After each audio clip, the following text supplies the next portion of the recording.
Presidente da República visita vítimas do ciclone Idai numa altura que se contabilizam 68 mortos só nas cidades de Beira e Dondo. Tribunal Sul-Africano de Captain Park retoma amanhã a discussão sobre qual dos dois pedidos de extradição de Manuel Chang deve ser analisado em primeiro lugar. Vítimas de violência doméstica vivem aterrorizados mesmo depois de verem seus casos julgados.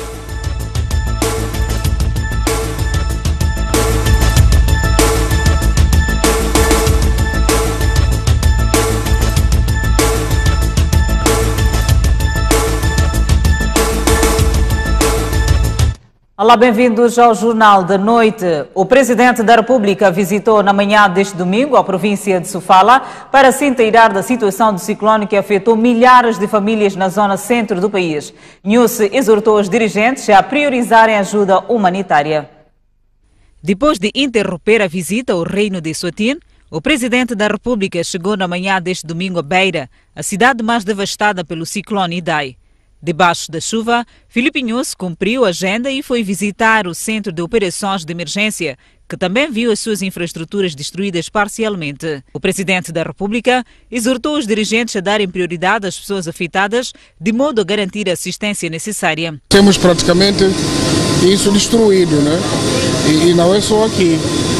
E, sobretudo, agora estou preocupado por causa das vidas das pessoas. É verdade que as pessoas compreendem o que aconteceu, mas isso não é suficiente, porque as pessoas não têm onde ficar, as pessoas estão a precisar mais comida, estão a precisar coisas mais básicas, como, por exemplo, água e os medicamentos. Os medicamentos, como soube da província, que até a reposição, que pode estar dentro de uma semana, eles vão conseguir resolver os problemas principais. Mas teremos que reinventar. Está toda a cidade quase que destruída. Viram que as árvores parece que foram podadas e teremos que fazer um trabalho muito grande. Por isso deixo que aqui alguns ministros vão trabalhar aqui. Uns terão que ir a Quilimane, tem que estar, alguns já estão a ir para Manica para trabalharmos isso, para ver se entre hoje e amanhã fazemos algum levantamento e na sessão da terça-feira nós podemos ver o que tem que ser feito imediatamente. Ainda em Sofala, Filipe Nyusi sobrevoou outros pontos afetados pelo ciclone e no fim fez o balanço do que viu no terreno. Aquilo que nós pensávamos ou que pensamos aqui está muito mal, está pior. A situação está grave porque naquele troço todo ali, naquela zona de Tica, até continuar em Nhamatanda, até Dondo, praticamente não deve ser só ciclone. Tudo dá a entender que há alguma coisa ligada com água, com rios, porque estão a vir com muita velocidade e corte não é só um, como se pensa, mínimo são 4 cortes que se deram. Então os caminhões, os carros são intercalados. Ainda neste domingo, o Presidente da República visitou alguns distritos afetados pelas cheias na província de Zambésia antes de regressar para Maputo. Na Zambésia, o Presidente da República sobrevoou o distrito de Xinte, o mais afetado pelo ciclone Idai. Ainda naquela província, Filipe Nyusi visitou o distrito de Maganjo da Costa, onde há registro de cheias e inundações causadas pelas chuvas intensas que continuam a cair na Zambésia. Ainda hoje, os membros do governo chegaram à cidade da Beira para se inteirar dos estragos causados pelo ciclone Idai. São eles Celso Correia, Ministro da Terra, Ambiente e Desenvolvimento Rural, e Max Tonela, Ministro dos Recursos Minerais e Energia, mandatados a Sofala, a província mais afetada pela intempérie. Este ciclone foi acompanhado por um trabalho prévio que consistiu em termos de informação e aviso prévio e mobilização das comunidades com o objetivo de proteger vidas, proteger a parte humana. Naturalmente, a dimensão do ciclone foi muito grande e neste momento a prioridade continua a ser salvar vidas, fazer um levantamento daquilo que foram os danos materiais e, acima de tudo, desenhar soluções para a reconstrução dos locais afetados. Nós temos várias equipas de salvamento no terreno há mais de 2 semanas, preparadas para dar resposta a este evento extremo. já registramos perda de vidas humanas e, neste sentido, as nossas condolências às famílias enlutadas. Temos muitas famílias desprotegidas e a prioridade neste momento é dar conforto e atenção e apoio a estas famílias. Sofala ficou praticamente isolado do resto do país, desligado da rede elétrica nacional, sem comunicação e com muitas infraestruturas destruídas. O ministro dos Recursos Minerais e Energia diz que ainda não há dados definitivos, mas os que já existem são assustadores. Na cidade da Beira há o registro na subestação de Munhava, portanto de quebra dos vidros, e que permitiu a entrada de água para equipamentos sensíveis eletrónicos. E, portanto, esta subestação está fora de serviço desde a noite do ciclone. Houve também cortes de energia na cidade de Chimoio e toda a rede centro-norte a partir de Chibata. Foi possível repor no dia seguinte, portanto, se restabelecer o fornecimento de energia à cidade de Chimoio, bem como ontem à vila de Gondola.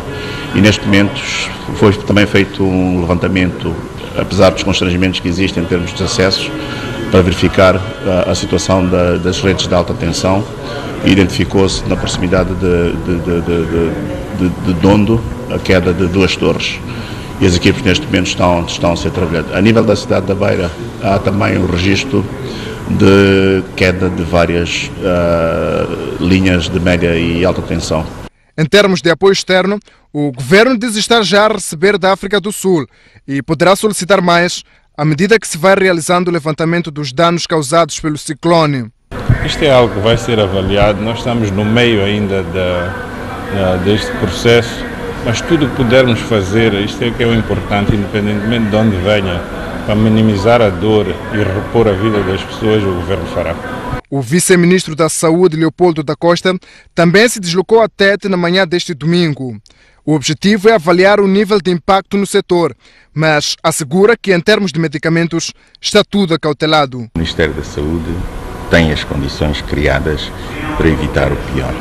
Depois há de vir o outro período em que a malária vai aumentar e também estamos preparados para fazer frente a essa situação, para além de outras doenças transmissíveis que podem ocorrer associadas ao facto das pessoas estarem amotinadas em espaços pequenos, eventualmente pouco ou mal ventilados.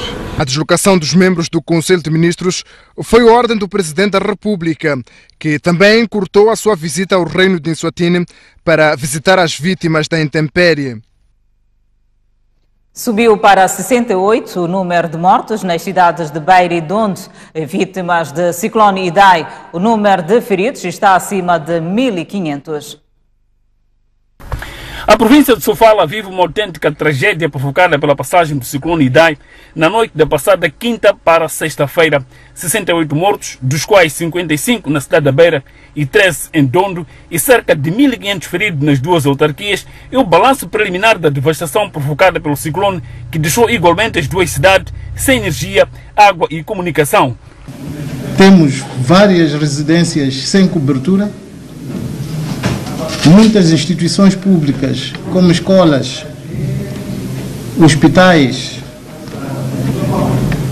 estão destruídas, infraestruturas do próprio governo e de outras instituições públicas e privadas ficaram destruídas.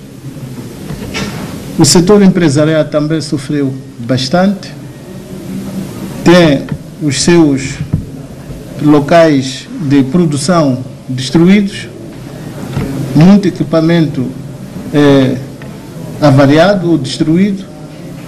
Portanto, os estragos resultantes deste ciclone são enormes, que ainda não temos uma avaliação a ponto de podermos dizer aqui quanto.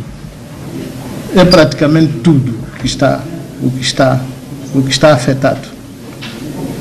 Especialistas vão entrar em ação no sentido de fazer o levantamento e a avaliação do que aconteceu E para o cúmulo da desgraça, as águas do rio Mutua aumentaram de caudal bruscamente neste sábado e galgaram a estrada nacional número 6 no troço entre Tica e Nhamatanda. A corrente é tão forte que o asfalto cedeu. As famílias que aqui residem foram apanhadas de surpresa e recorreram às árvores para fugir das correntes. A água está a encher, entrar em casa, cada casa mesmo. Tem casa, está a destruir casa, tudo, cena, se tem televisor, tudo está acabado, está a morrer por onde? Por aí mesmo, água. Cheio de pessoas está a bazar com água. E, portanto, não temos comunicação Beira e o resto, portanto, do Interland e mesmo com outras partes do nosso país através do INSHOP. Temos populações neste momento a sofrer, que estão a pedir ajuda, algumas estão nas árvores a pedir apoio. Foi lá o primeiro grupo para o apoio no fim desta tarde e constatou que há necessidade de mais meios, é preciso mais barcos. Neste momento estamos a mobilizar mais barcos para fazer o apoio em virtude desta ruptura da estrada. Voltando à cidade da Beira, as forças de defesa e segurança de diversas especialidades foram mobilizadas para remover os obstáculos que estão a bloquear as estradas dentro da cidade da Beira e, face a isso, a circulação rodoviária tende a melhorar. A ligação aérea entre Beira e o resto do país foi retomada neste domingo, depois de uma interrupção de 3 dias, pois o sistema aeroportuário fora danificado. Tinham sido agendados na cidade da Beira 42 funerais desde a passada quinta-feira até este domingo, mas devido ao ciclone e os danos que o mesmo criou em todos os 3 cemitérios oficiais e nos particulares, as cerimônias fúnebres foram todas adiadas para esta semana. Já em Manica, contabilizam-se 6 óbitos devido ao mau tempo que afeta a província. Tal como em Sofala, o ciclone Idai deixou um rastro de destruição cuja reparação deverá levar muito tempo. Além de mortos e feridos, muitas famílias vivem dias de incerteza nos 6 centros de acomodação que funcionam nas escolas dos distritos de Gondola, Chimoio, Mussurize e Sussundenga. Nestes locais falta quase tudo e há homens, mulheres e crianças que já se queixam de fome. Há 3 dias que as pessoas estão a passar mal a fome, nós estamos a passar mal a fome, porque na Machamba é difícil ir, porque mesmo o milho ainda não secou, mesmo que secasse o sol não há sol, e cada um está a viver da maneira dele. Há 3 dias com fome aqui. Desde ontem ainda não comemos nada, porque a farinha acabou de molhar toda a farinha, nem coisa de cobrir não temos. Só conseguimos salvar isso que nós temos aqui no corpo, assim estamos aqui. O apoio que nós fomos dados ontem é um saco de arroz, um saco de farinha, 2,5 litros de óleo, 1 galão de feijão e açúcar, 3 pacotes de açúcar e sal, 1 galão. Por cada família? Sim. É suficiente? Não, nós todos que estivemos aqui. Sim, não é de cada família, não. Aqui são mais de 100 pessoas? Sim. Agora, a comida dá para quantos dias? É para ontem só, à noite. É para a noite, cozinhamos à noite, comemos, acabou. Devido às descargas de águas, o rio Xizira transbordou e destruiu a ponte da Estrada Nacional número 260, que liga a cidade de Chimoio à vila de Espungabeira, no distrito de Mussurize. Com o desabamento da ponte sobre o rio Xizira, o posto administrativo de Dombe, no distrito de Sussundenga, ficou isolado. Precisaremos de esperar até as chuvas abrandarem para ver que tipo de ações é que nós poderemos tomar, por forma que possamos, na verdade, canalizar os apoios, canalizar as tendas para o abrigo, porque, de acordo com informações, temos cerca de 150 pessoas seteadas no posto administrativo de Dondo, aliás, de Dombe, o que significa que estas pessoas precisam de apoio. E nós temos estado a trabalhar com o INGC, a delegação da região Centro, para ver se podemos dispor de um helicóptero. O meio aéreo, pelo menos, poderia nos dar a possibilidade de avaliar a situação naquele local. E porque as famílias que perderam suas casas estão acomodadas nas escolas, questionamos ao governador de Manica como será gerida a situação das aulas a partir desta segunda-feira. Nas escolas onde haja um campo, nós vamos ter que pôr lá tendas para poder acomodar, portanto, as populações, para evitar que possam interferir com o processo letivo normal, portanto, das aulas a partir de amanhã. E é este esforço que nós vamos começar a fazer a partir desta tarde. Aliás, já iniciou praticamente o processo de colocação de tendas para acomodar as pessoas, enquanto as crianças vão continuando, portanto, ir às aulas de forma, enquanto ainda não temos a situação definitivamente resolvida. Neste momento, as províncias de Manica e Sofala estão sem ligação via rodoviária devido ao transbordo dos rios Metuxira, no Inchope, e Alumo, em Nhamatanda, todos na Estrada Nacional número 6. Já há registro de cheias nos rios Búzios e Pungue em Sofala.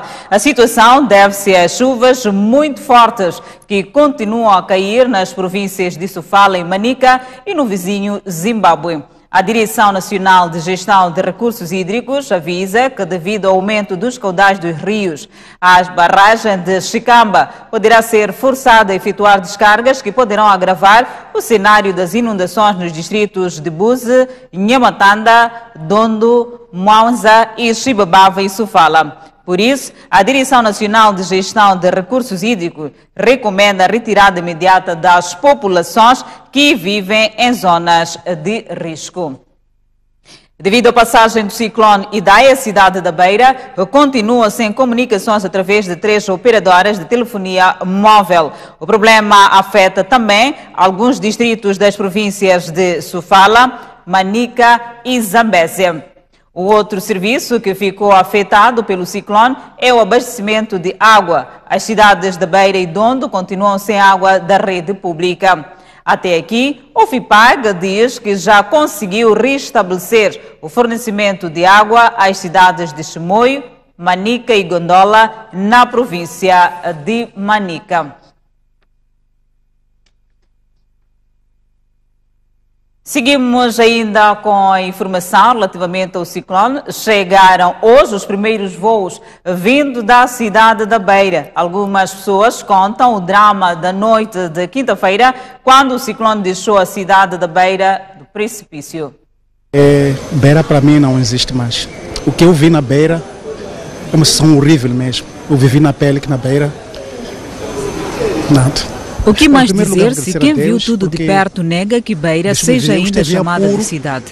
A segunda cidade de Moçambique esteve à beira do precipício. A descrição que é feita por quem viveu o drama não deixa margem para dúvidas. É possível a árvore sair da raiz com semente. Foi isso que aconteceu mesmo. Não tem eletricidade, não tem nenhuma ATM está a funcionar, muitos sítios não tem água, não tem luz, não tem nada. Então, o que está-se a sofrer é porque só tem uma ATM, por exemplo, que está-se a levantar, mas acho que o dinheiro já acabou. Está destruído. A cidade da Beira não é aquela cidade que... Para quem conhece a cidade da Beira, não conhece uma cidade da Beira. As empresas todas estragadas. Eu sou de uma empresa que o meu patrão está super chateado, está super a chorar. Não tem nada, tudo a cobertura, tudo que é dele está estragado. Ele não tem onde cair morto. Depois, o outro motivo que os leva na agonia é o fato de tentar se reerguer e não encontrar condições básicas no local, como por exemplo a comunicação não é possível, a água potável não existe, os supermercados estão todos destruídos, consequentemente todos fechados, as lojas não abrem. Na cidade da Beira há apenas uma única padaria que está a funcionar. A ligação aérea à Beira retomou este domingo e no aeroporto houve abraços, risos e conversas. Enfim, alívio das pessoas que sobreviveram ao ciclone e felicidade de quem reencontrou familiares e amigos. Quem não pôde ir ao aeroporto de Maputo recebeu as más notícias por telemóvel. Os nossos amigos perderam casa, mas dos nossos idosos, alguns idosos faleceram, sim. E a casa dos idosos também destruída, o nosso centro todo foi embora. Residente na cidade da Beira, este senhor conta o desespero que sentiu ao ver os filhos e a esposa a chorarem sem que ele pudesse intervir. As crianças ficaram agarradas, os pais deveriam estar ali a ver se assegurava o teto, mas não era possível assegurar com toda a força. Uma vez desabado o teto, deveria procurar esconder as crianças debaixo da mesa ou debaixo da cama. É a água que caía numa casa sem teto, já pode imaginar, não há sono nenhum. Enquanto isso, há muita gente que ainda não conseguiu contactar os familiares que vivem na Beira. A cantora Júlia Duarte é uma das pessoas aflitas por não poder comunicar com a família desde que o ciclone varreu a cidade da Beira na noite de quinta-feira. Assim, dias piores como estes, Nunca fiquei um dia sequer sem contato com a minha mãe, principalmente. E é difícil com o resto da família, mas com a minha mãe é aquela coisa, se eu não ligo, ela liga. Todos os dias é assim. E está muito estranho. Acho que eu nunca tive tanta vontade de estar na Beira como agora. Tudo o que eu queria era estar lá, poder ver as condições que eles estão, poder abraçá-los. José Chicote tem toda a sua família na Beira, mas não tem sequer uma notícia sobre ela. Desesperado, não sabe se segue para Beira ou aguarda pelo restabelecimento das comunicações. Provavelmente a nossa presença física não seja mais útil que mandar condições, alimentos, dinheiro, enfim. Porque eu fui receber alguém hoje ao aeroporto e ele disse-me assim, Chicote, tudo que vocês puderem mandar no que diz respeito a dinheiro, a alimentação, mandem. Ok? Porque não tem a tema a funcionar, não tem energia, não tem praticamente nada. Fé, solidariedade e entrega de todos por uma causa que se chama Beira é o que se apela neste momento. Então, queria apelar oração, queria apelar coragem, fé. Acima de tudo, fé, muita fé, que vai ficar tudo bem. Se a LM já voa para Beira, o mesmo já não se pode dizer em relação a Chimoio. A Companhia de Bandeira Nacional cancelou hoje o voo Maputo-Chimoio devido ao mau tempo que se faz sentir na capital de Manica. Ainda não há informações sobre a marcação de um novo voo. Seguimos com outras informações. No segundo dia de visita ao Reino de Eswatini, o Presidente da República foi recebido pela Rainha Mãe, manteve encontros com empresários e visitou empreendimentos econômicos. Este sábado, o chefe de Estado foi recebido pela Rainha Mãe de Eswatini, que co-dirige o Estado Swati com seu filho Rensuati III. Para além de conversações que duraram mais de 1 hora, houve espaço para oferta de presentes. Filipe Nyusi reuniu-se ainda com a Associação de Produtores de Açúcar de Eswatini e dirigiu a abertura do Fórum de Negócios Moçambique e este reino.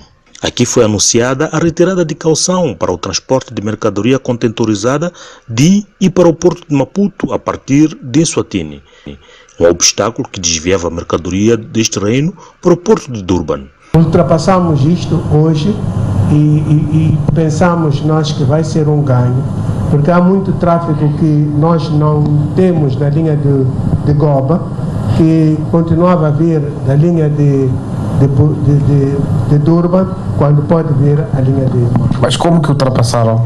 Portanto, nós falamos com o diretor das alfândegas esta manhã e ele acha que, de fato, esta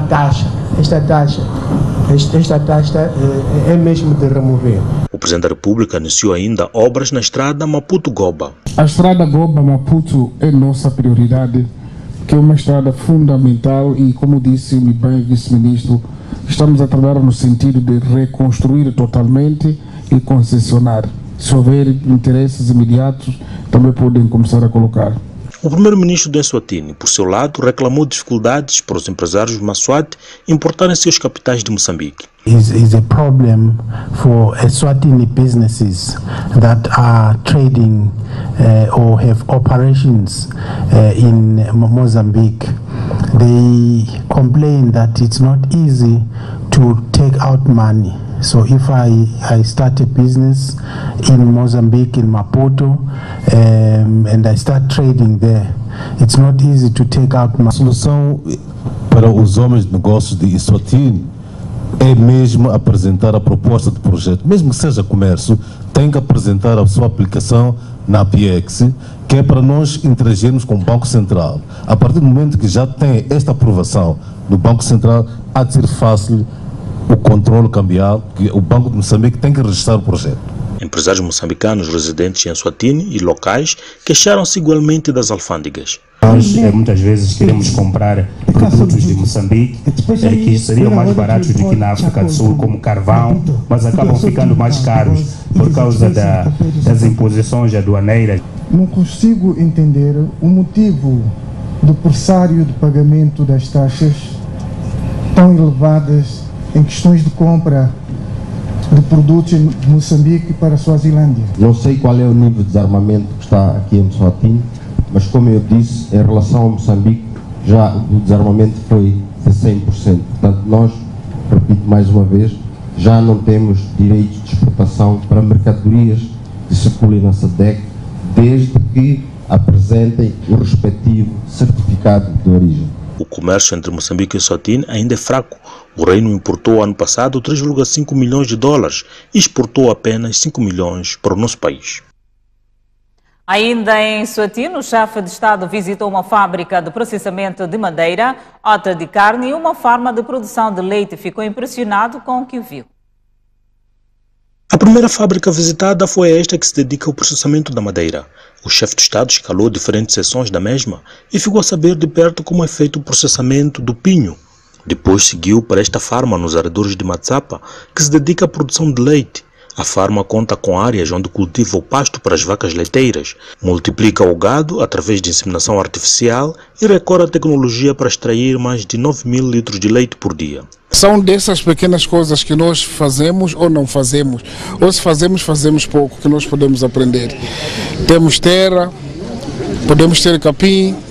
Exatamente, tenho dito que a criação de gado não tem que ser necessariamente em grandes hectares, como muita gente pensa.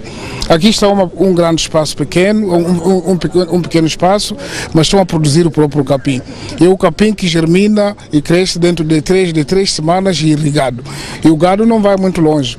E por isso mesmo que este gado está saudável e consegue produzir o leite, e é uma lição, nós teremos que aprender dessas pequenas coisas, farmas, porque de fato isso fazendo pequenos grupos, aqui está um grupo que está a fazer 800 vacas, portanto, mas eles pensam que até 3.000.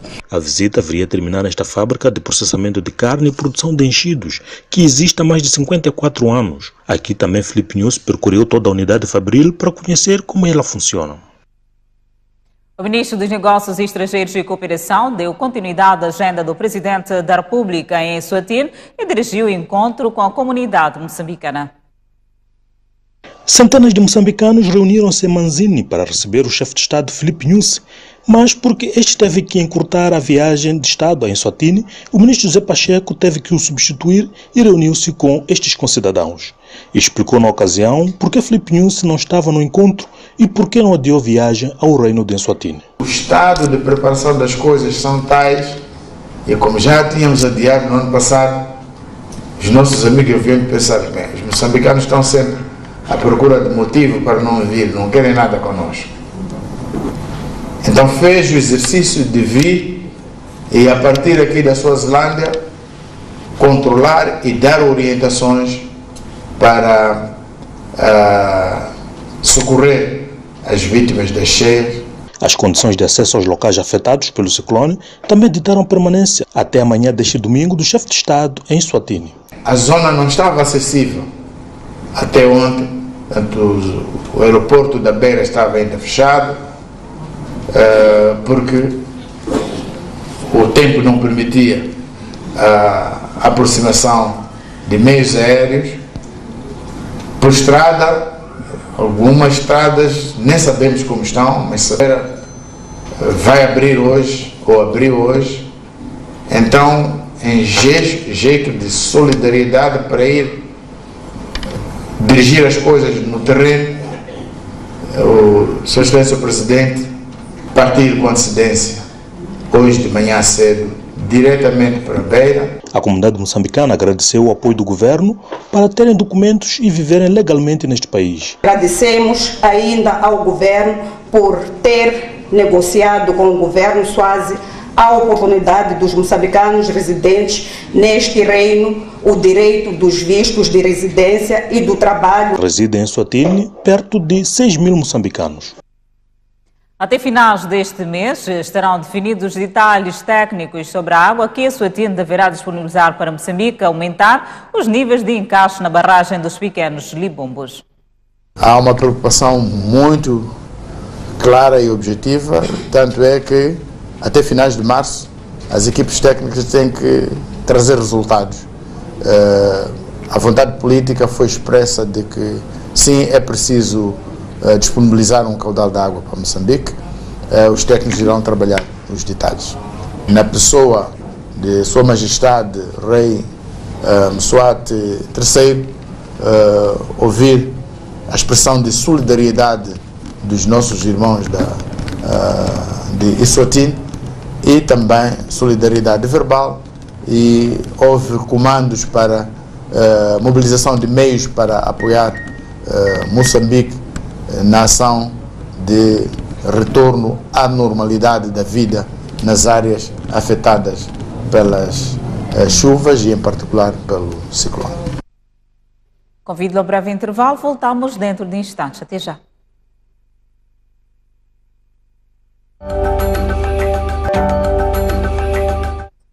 Seguimos com o Jornal da Noite. O Tribunal Sul-Africano de Capton Park retoma amanhã a discussão sobre o primeiro pedido a ser analisado sobre a extradição de Manuel Chang. Manuel Chang regressa esta segunda-feira à sala de audições da secção C do Tribunal de Capton Park para acompanhar a discussão sobre qual deverá ser o primeiro pedido de extradição a ser analisado pela Justiça Sul-Africana. Esta audição acontece depois de, na segunda-feira passada, a defesa do ex-ministro e deputado da Assembleia da República ter anunciado que solicitou decisão do ministro da Justiça e Serviços Prisionais sobre a questão por discordar da decisão do juiz, segundo a qual o pedido de extradição dos Estados Unidos seria o primeiro a ser analisado. De acordo com a agenda anunciada, o ministro da Justiça deve ter respondido ao requerimento dos advogados na quarta-feira passada, sendo que os últimos dias foram reservados para melhor preparação de argumentos para a audição desta semana. Dentro de dias, Manuel Chang vai completar 80 dias desde que foi detido no aeroporto internacional Oliver Tambo em Johannesburg, a mando da Justiça norte-americana, que o acusa de lavagem de dinheiro, fraude eletrônica e imobiliária. No entanto, nenhum dos dois pedidos de extradição submetidos à África do Sul foram analisados, nomeadamente os pedidos de Moçambique e dos Estados Unidos da América.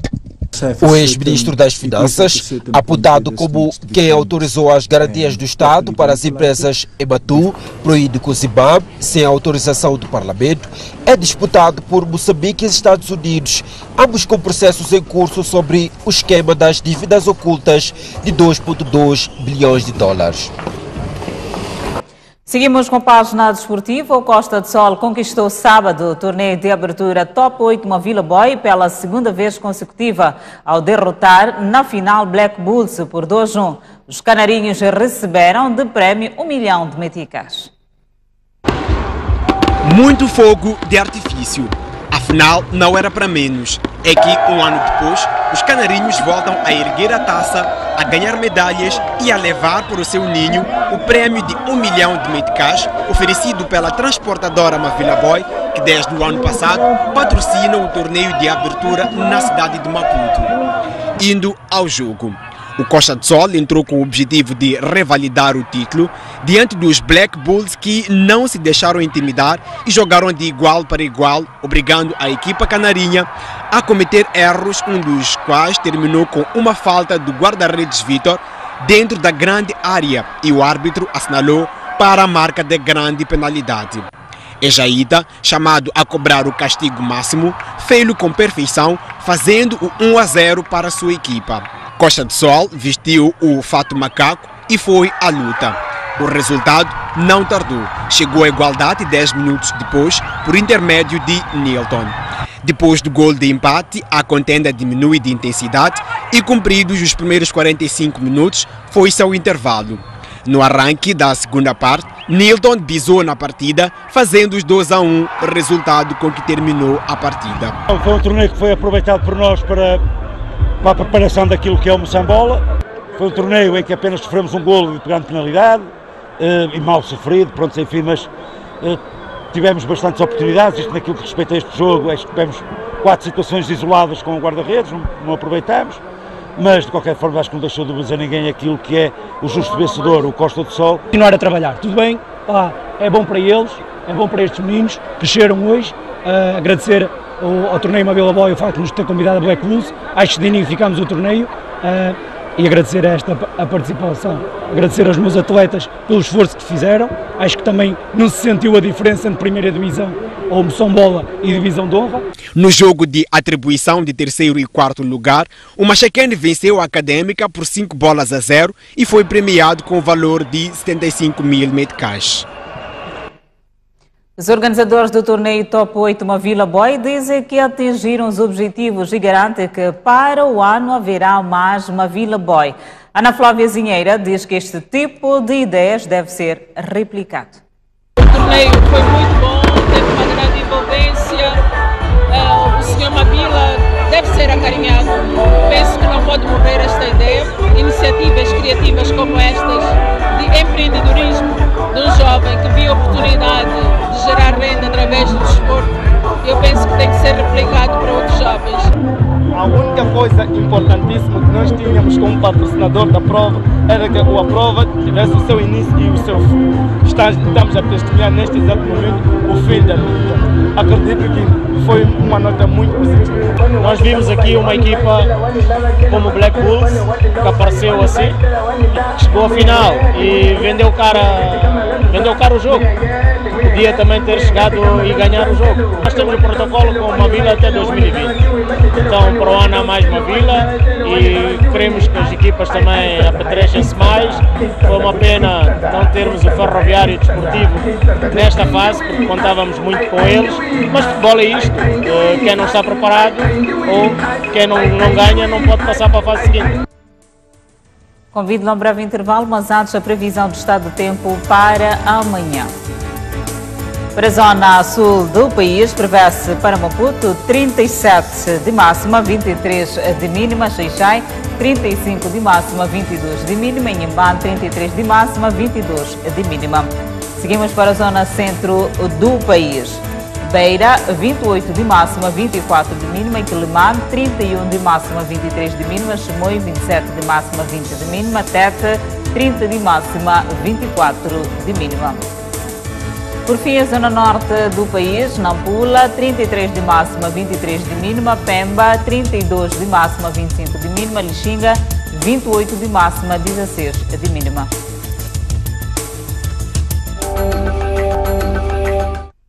De volta ao último bloco do Jornal da Noite. Um problema complexo que não escolhe raça, a classe social ou mesmo grau de instrução. O mal social que destrói sonhos e família. Um fenômeno que deixa sequelas difíceis de apagar. Acompanhe a seguir histórias de vítimas de violência doméstica. Uma reportagem de Raul Massing e Elton de Semban. As marcas da violência doméstica. Se eu não tivesse filho, mesmo vontade de me tirar no mar, me jogar no mar, eu não existir mais, tinha. O trauma. Peço ajuda mesmo, porque já não estou a aguentar essa situação. O outro lado da história. Ela está mais chantageada. As causas. As pessoas deixam de dialogar. O que acontece, as pessoas falam. Imagens como estas são cada vez mais comuns nas redes sociais. E as razões da violência tendem a ser cada vez mais caricatas.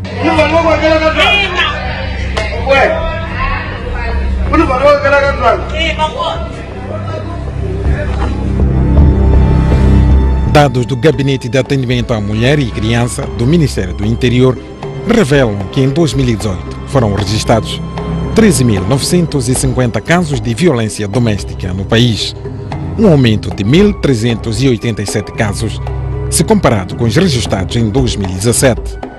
Deste número, os maiores casos são de violência física, sendo que a maioria das vítimas foram mulheres adultas, que totalizaram 10.811. Em seguida, aparecem homens adultos, em número de 2.439. Estes são apenas números de homens e mulheres que tiveram coragem de denunciar os maus tratos, mas segundo as autoridades, há mais vítimas por detrás do silêncio. O Ministério do Interior revela que a província de Maputo, com 2.783 casos, e a cidade de Maputo, com 2.209 casos, equivalentes a 7.201 casos no total, são os locais onde se registrou o maior número de casos, seguido de Inhambane, 1.294 casos, e a província de Nampula, com 1.254 casos.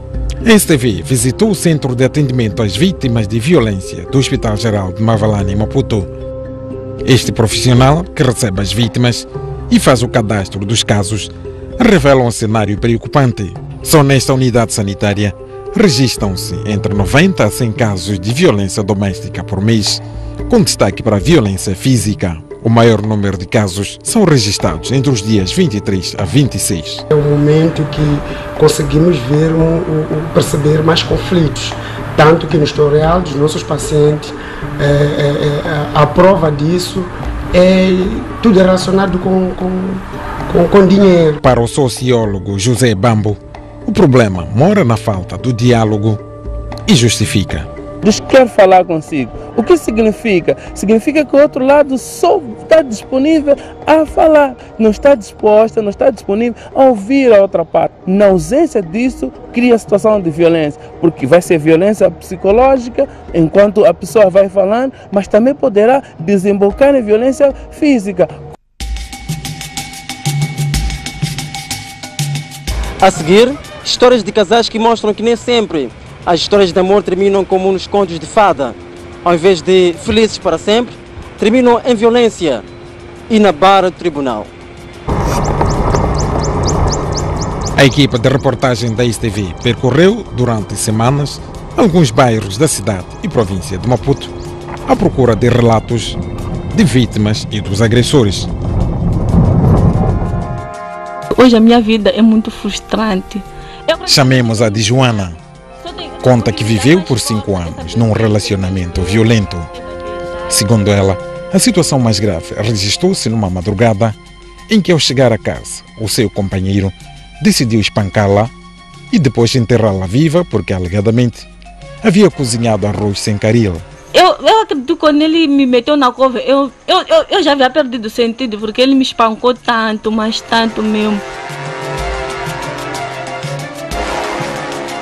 Graças à ajuda de um vizinho que ouviu seus gritos, ela foi socorrida e encorajada a denunciar o caso. Na esquadra do bairro de Boquiço, o agressor chegou a ser detido no mesmo dia, mas depois liberto.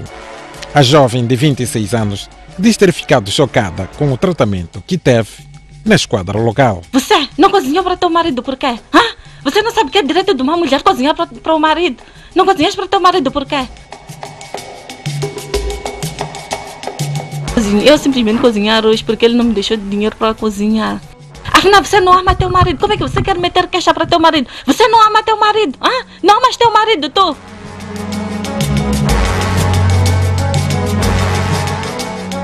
Encorajada pela mãe, Joana prosseguiu com a queixa.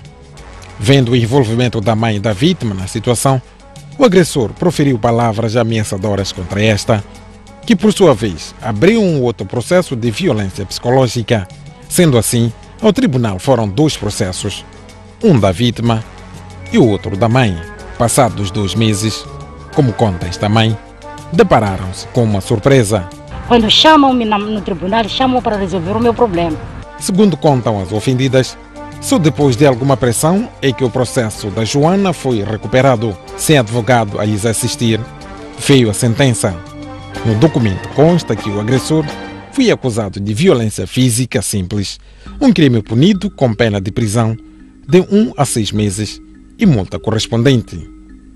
Lê-se ainda aqui: a pena foi substituída por multa à taxa diária de 5% do salário mínimo nacional e 40 dias de multa de igual taxa diária. Prossegue o documento, referindo que vai o réu condenado ainda ao pagamento de uma indemnização à queixosa no valor de 5.000 meticais pelos danos morais causados. O tribunal estipulou outros 5.000 meticais para a indemnização da mãe da Joana pela violência psicológica. Entretanto, a decisão do tribunal não agradou a família, que dias depois apresentou um recurso que desta vez contou com a assistência de uma advogada do IPAS. A família reclama pelo fato do tribunal não ter chamado a testemunha que resgatou a vítima da cova e defendeu que ela foi vítima de tentativa de homicídio e não de violência física simples, como concluiu o tribunal.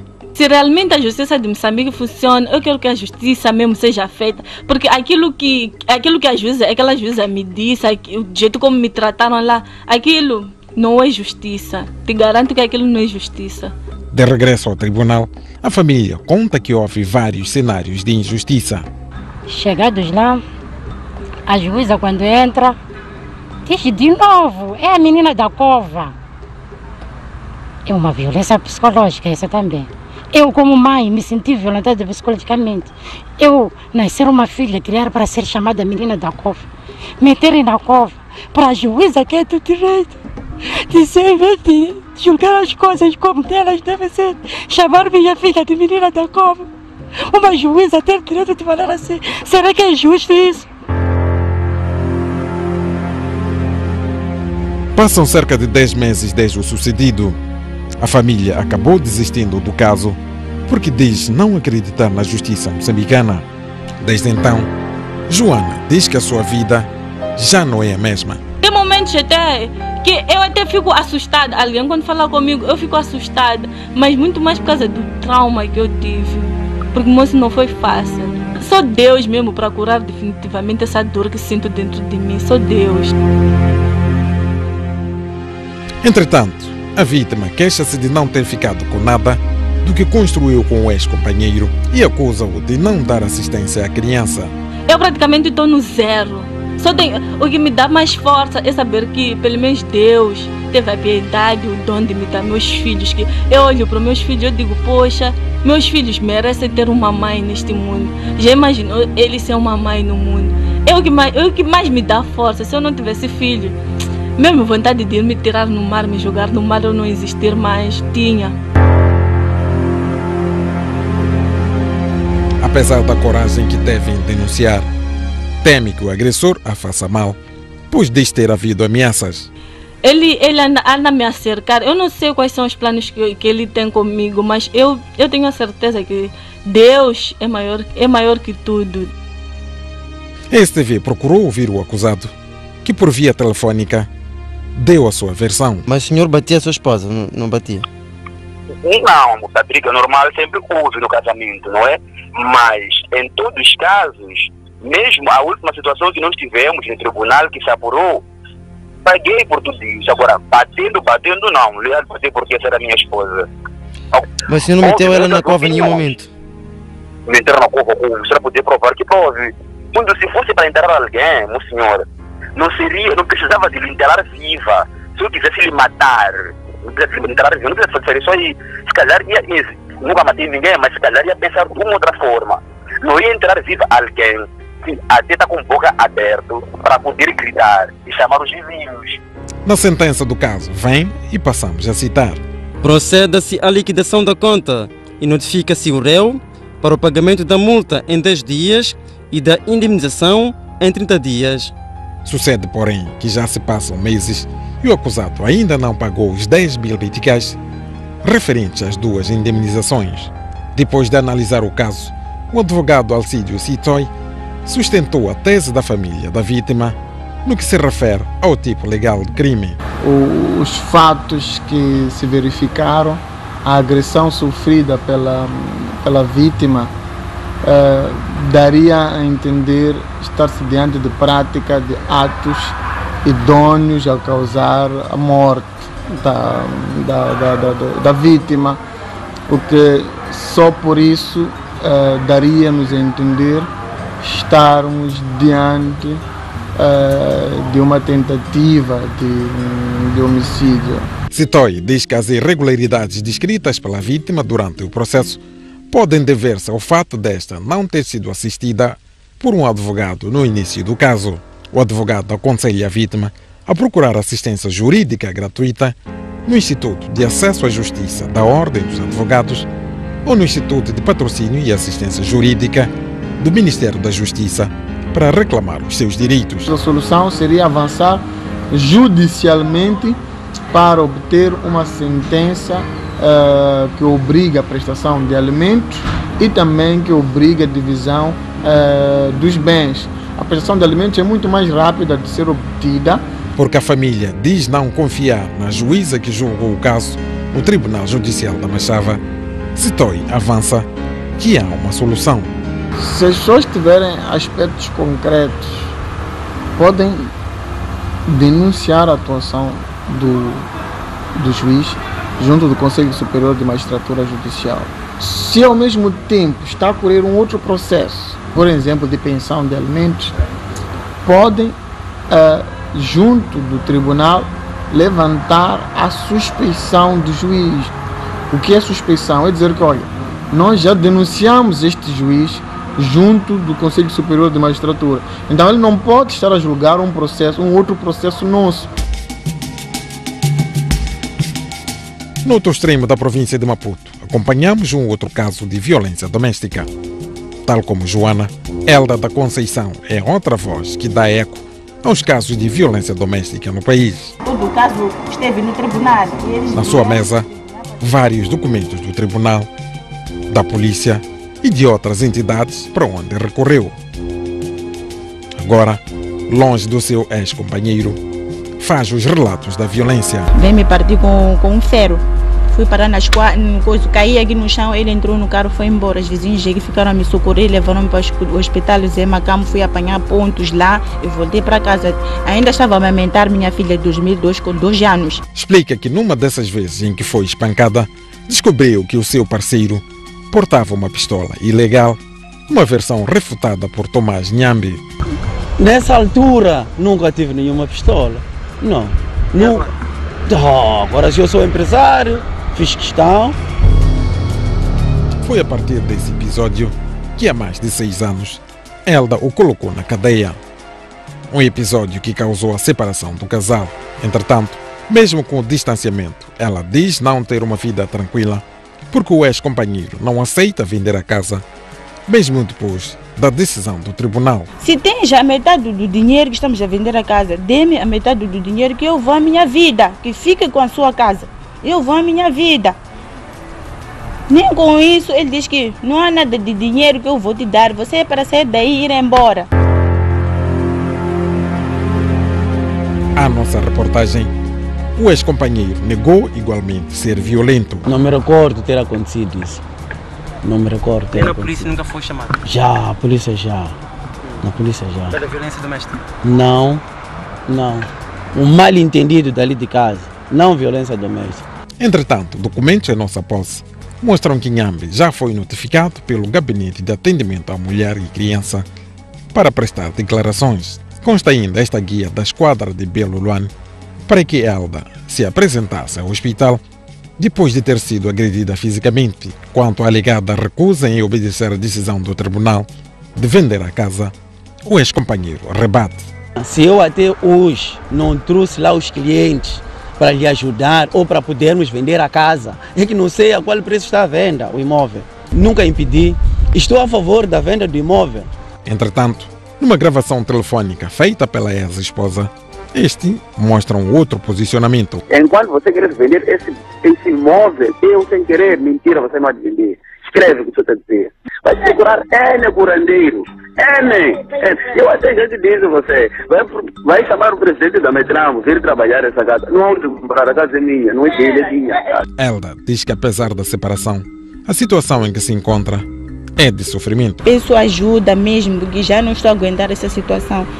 Com tanta doença, já sofro de tensão, que nem sei de onde é que vem. Porque ando muito pensativa, ando muito com problemas na cabeça. Quando ando na rua, ando mesmo de qualquer maneira, sem saber o que é que vai me acontecer. Porque geralmente os agressores não têm penas de prisão na primeira condenação. Por serem réus primários, o advogado Rodrigo Rocha defende que Elda deve processar o ex-companheiro por violência psicológica e conseguir uma pena mais pesada. Se, depois de transitar em julgado, ainda houver este género de violência psicológica de um cônjuge sobre o outro, o recomendável é que seja interposta uma nova ação de violência doméstica contra esta pessoa, para que esta pessoa venha efetivamente cumprir pena de prisão. Se depois dessa pena de prisão voltar a cometer outra vez o crime, as penas apenas vão agravando. A reincidência é penalizada no nosso sistema. Se houver 4 crimes de violência doméstica, a pena não vai ser igual ao segundo crime que foi condenado. Para o Gabinete de Atendimento à Mulher e Criança do Ministério do Interior, há fragilidades no acompanhamento dos casos de violência doméstica no país. Aqui está a faltar um mecanismo de monitoria das decisões tomadas pelo tribunal.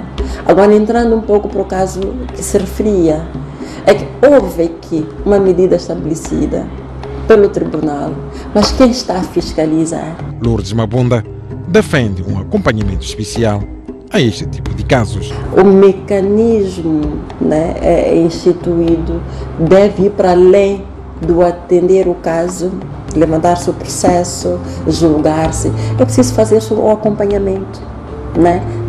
Depois da decisão, o que está a acontecer?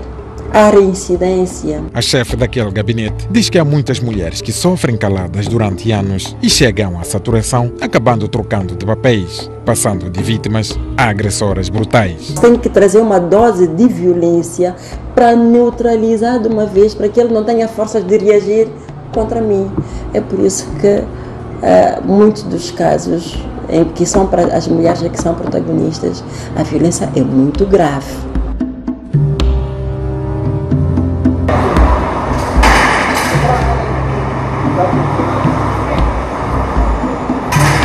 A STV foi a Comissão Nacional dos Direitos Humanos, entidade que também dá assistência às vítimas de violência doméstica. Luiz Biton, presidente do organismo, defende que a lei sobre esta matéria é boa, mas peca por não ser acompanhada por instituições e pessoal forte para lidar com este tipo de casos.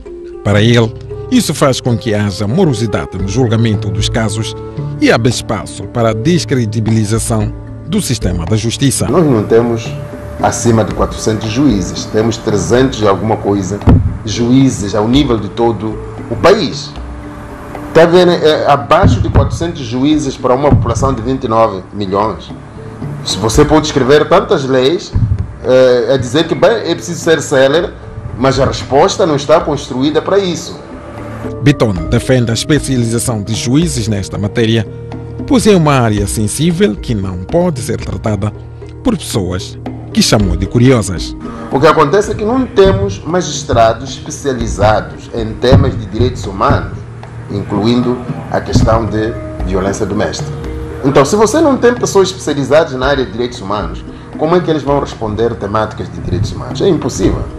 Porque mesmo que colocar um engenheiro, não é, a fazer, portanto, um engenheiro de estrada na cozinha, não é, e dizer que ele tem que responder adequadamente, ele não estudou a ciência, ele está lá como curioso. Devido à complexidade dos casos de violência doméstica, o Ministério da Saúde criou unidades específicas nas unidades sanitárias para atender as vítimas. Esta vítima não tem que comprar senha. Em todas as unidades sanitárias, temos um gabinete de atendimento único às vítimas de violência. Este gabinete está devidamente identificado. Mesmo naqueles casos em que o gabinete está num sítio que não é muito acessível, quando entra nas unidades sanitárias, temos colado nas paredes o fluxograma interno de cada unidade sanitária, que indica através das setas onde é que fica o gabinete de atendimento à vítima.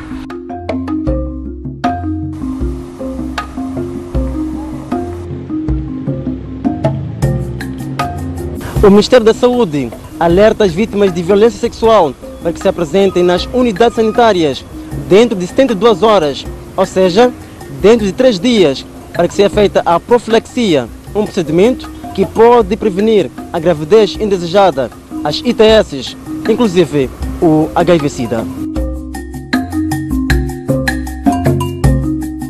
A psicóloga clínica Susana Sumbane diz que as vítimas precisam de um acompanhamento de um profissional de saúde para que possam superar os traumas.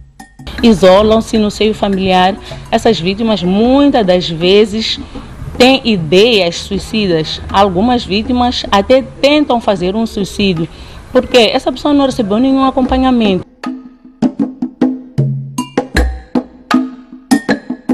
Aliás, de acordo com a OMS, a Organização Mundial da Saúde, Moçambique é o país africano com a maior taxa de suicídio. Os dados estão no relatório Estatísticas Mundiais de Saúde, divulgado em 2016. O documento revela que Moçambique tem uma média de 17,3 suicídios por cada 100 mil habitantes, a taxa mais elevada do continente. Estes são alguns casos que revelam fragilidades na assistência e proteção das pessoas vítimas de violência. E para quem sofre calado, uma mensagem. Sabes, tem aquele ditado que diz assim: o bandido não muda, só muda de tática. É exatamente isso. Então, mulheres, todas as mulheres, por favor, denunciem, não aceitem viver a vida simplesmente espancada. Um homem que te ama não te espanca. Mensagem de quem, mais do que palavras, tem marcas de violência. Apesar dos dramas, quer Elda da Conceição, quer Joana, procuram se reerguer. Enquanto Elga abriu um negócio para ajudar no sustento dos seus 3 filhos, Joana marca passos para recuperar o sonho de voltar à escola, um lugar que, segundo ela, nunca deveria ter saído.